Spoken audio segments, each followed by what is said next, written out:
My name is Shinko. Welcome to my channel. I apologize about not uploading yesterday. I've tried to upload this multiple times, didn't work out. Yeah, I'm in my car, in my truck, doing this right now. We were on the last chapter of The Warriors Into the Wild by Erin Hunter. We've been trying to escape reality, read, discuss. We're finishing it today. I'm trying to finish this up today, and then I'll give you my thoughts. So, chapter 25. Buoyed up with relief at being home again, Firepaw and Graypaw sprinted ahead of the patrol into the ThunderClan camp. Frostfur was lying in the middle of the clearing, her head resting sadly on her paws. As the two apprentices bounded in, she lifted her nose and she sniffed the air. "My kits!" she cried. She leaped up and raced past Firepaw and Graypaw to meet the rest of the party as they emerged from the tunnel. The kits rushed over to Frostfur and nuzzled into her side. She curled her soft body around them, licked them each in turn, purring very loudly. Yellowfang hung back at the camp entrance to look on silently. Bluestar strode up to the returning patrol. She glanced fondly at Frostfur and her kits, and then she turned her eyes to Whitestorm. "Are they all right?" she asked. "They're fine," meowed Whitestorm. "Well done, Whitestorm. ThunderClan honors you." Whitestorm bent his head to accept his praise, and then added, "But it was thanks to this apprentice that we found them." Firepaw lifted his head and tail proudly, about to speak, but Tiger Claw's accusing snarl sounded from across the clearing. "Why did you bring back the traitor?" The dark warrior stalked up to the patrol and stood beside his leader. "She is no traitor," Firepaw insisted. He looked around the camp. The rest of the cats had quickly gathered in the clearing to see the kits and congratulate the hunting party. Some of them had spotted Yellowfang and were eyeing her with looks of pure hatred. "She killed Spotted-Leaf," spat Longtail. "Look between Spotted-Leaf's claws," Graypaw suggested. "You will find the brown fur of Clawface, not Yellowfang's gray fur." Bluestar nodded at Mousefur, who darted away from the crowd toward the spot where Spotted-Leaf's body lay, waiting for its dawn burial. The clan waited in tense silence until she returned. "Graypaw's right," Mousefur panted, rushing back to the clearing. "Spotted-Leaf was not killed by a gray cat." A murmur of surprise rippled through the crowd. "But that doesn't mean she didn't help to take the kits," growled Tiger Claw. "Without Yellowfang, we would have recovered the kits." Firepaw spat, his exhaustion making him impatient. "She knew that a Shadow Clan warrior had taken them. She was hunting for them when I found her. She risked her life returning to the Shadow Clan camp. It was Yellowfang who thought up the battle plan that got us into Shadow Clan camp and gave us a chance to defeat Broken Star." The cats listened to Firepaw's words, astonished. "He's right," Whitestorm murmured. "Yellowfang is a friend." "I'm glad to hear it," meowed Bluestar, catching Firepaw's eye. Frostfur's anxious mew sounded from the crowd. "Is Broken Star dead?" she asked. "No, he escaped," Whitestorm told her. "But he will never lead Shadow Clan again." Frostfur sighed in relief and returned to nuzzling her kits. Whitestorm looked at Bluestar. "I promised Shadow Clan we would leave them in peace until the next full moon," he explained. "Broken Star's leadership has left their clan in chaos." Bluestar nodded. "That was a wise and generous offer," she meowed approvingly. The ThunderClan leader walked past Whitestorm, and the rest of the patrol approached Yellowfang. Yellowfang lowered her eyes as Bluestar touched the gray cat's rough coat with her nose. Yellowfang, I wish you to replace Spotted Leaf as medicine cat to ThunderClan. Bluestar meowed. I'm sure you'll find all her supplies as she left them. The other cats began to murmur to each other, tails flicking with excitement. Yellowfang looked around at them anxiously and said nothing. Frostfur glanced at the other queens before she met Yellowfang's gaze. Slowly, she nodded her approval. Yellowfang bent her head respectfully to the white cat before addressing her new leader. Thank you, Bluestar. ShadowClan is not the clan I once knew. ThunderClan is my clan now. Firepaw felt a surge of satisfaction that the old she-cat he had come to love would be his clan's medicine cat from now on. Then his tail dropped as he realized he would never again find Spotted Leaf in her clearing, the sunlight gleaming on her soft fur, her amber eyes shining in welcome. Where's Ravenpaw? Meowed Bluestar, suddenly jolting Firepaw from his bittersweet remembrances. Yes, Tigerclaw chimed in. Where is my apprentice? Strange that he should disappear. Along with Brokestar. He looked meaningfully around at the clan. If you think he might have been helping Brokestar, Firepaw meowed boldly, then you are wrong.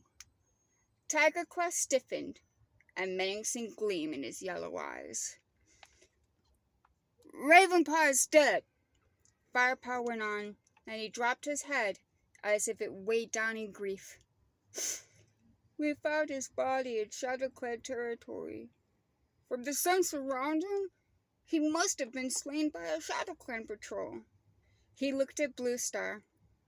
I will tell you everything later, I promise.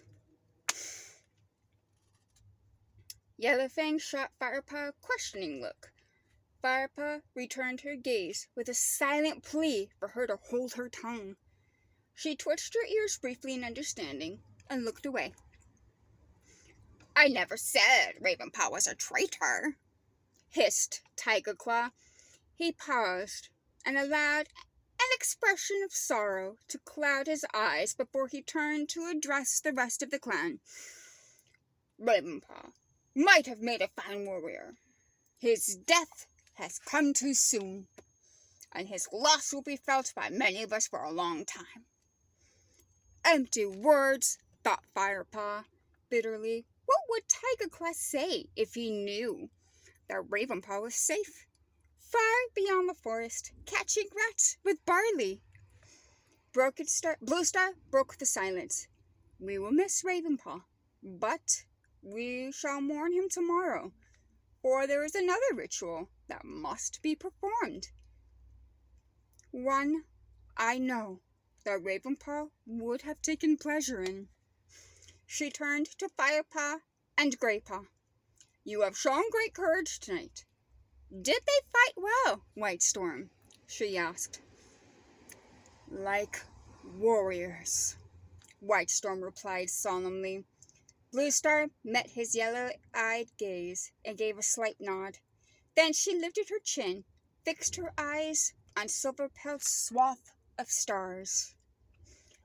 I, Bluestar, leader of ThunderClan, call upon my warrior ancestors to look down on these two apprentices. They have trained hard to understand the ways of your noble code, and I commend them to you as warriors in their turn.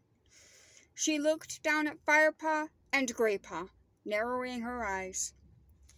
Firepaw, Greypaw, do you promise to uphold the warrior code and to protect and defend this clan, even at the cost of your life?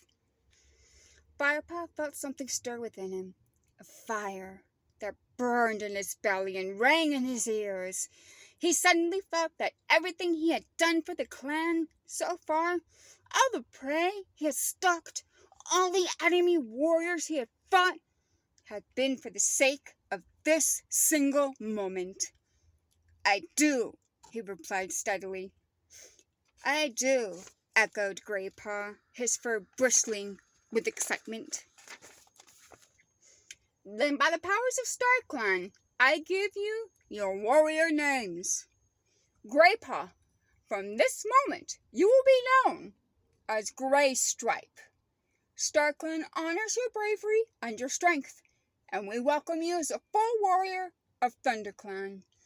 Bluestar stepped forward and rested her muzzle on top of Gray Stripe's bowed head. He bent lower to give her shoulder a respectful lick, then straightened up and walked over to join the other warriors. Bluestar stood and studied Firepaw for a long moment before she began speaking. "Firepaw, from this moment you will be known as Fireheart.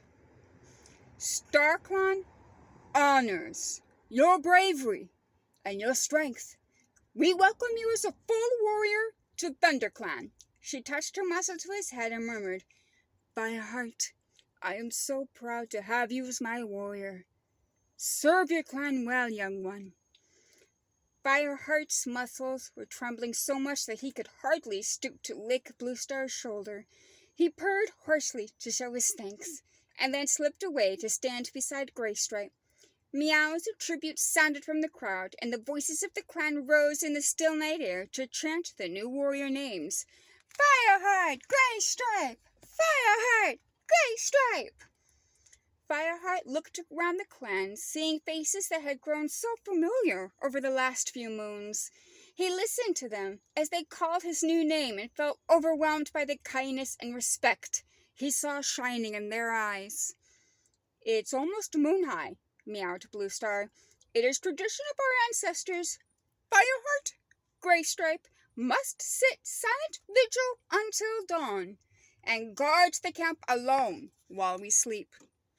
Fireheart and Graystripe nodded solemnly, and as the rest of the clan began to melt away back to their dens, Tiger Claw pushed past Fireheart. The ThunderClan deputy slowed as he passed and hissed quietly into his ear. "Don't think you can outwit me, kitty pet. Be careful what you tell Bluestar." A cold shiver ran down Fireheart's spine. Bluestar had to know about Tiger Claw's treachery. As Tiger Claw headed back to the warrior's den, Fireheart left Graystripe sitting alone in the clearing and bounded after Bluestar. He caught up with her outside her den. "Bluestar, I know I'm breaking the vow of silence, but I must speak with you before I begin my vigil." Bluestar looked at Fireheart and shook her head. "This is an important ritual, Fireheart. You can speak with me in the morning." Fireheart dipped his head in acceptance. Tiger Claw was not a problem that could be solved overnight anyway. He returned to Graystripe's side in the middle of the clearing. The two friends exchanged glances but said nothing. Fireheart looked at the moon above his head. His orange coat glowed silver in the cold light, and around him the bushes and trees were draped in mist that brushed damply against his fur. Fireheart closed his eyes and recalled the dreams of his kittenhood. The cool forest scents in his nostrils were real now, and the life of a warrior stretched ahead of him. He felt unrestrained joy flood up from his paws, and a surge through his body. Then he opened his eyes with a jolt. Another pair of eyes were shining back at him from the warrior's den. Tiger Claw. Fireheart stared back without blinking. He was a warrior now, and he had made an enemy of the clan deputy, but Tiger Claw made an enemy of him. Fireheart was not the same naive young cat who had joined the clan all those moons ago. He was bigger, stronger, faster, and wiser. If it was destined that he opposed Tiger Claw, then so be it. Fireheart was ready for the challenge. That's it. There's a slight peek at the next book, but I won't read the peek to you. I'll just start the next book in the next video. So 2 things. I want to know who you think the main villain is going to be. in the series? Tiger Claw or Broken Star? Broken Star is still alive. And do you think Blue Star, when Fireheart does get the chance to tell her, do you think Blue Star will even believe Fireheart about Tiger Claw's treachery? Let me know. We finished Into the Wild. The next book is The Warriors, Fire and Ice. So the next video, we'll be starting the next book. I hope you have a wonderful day.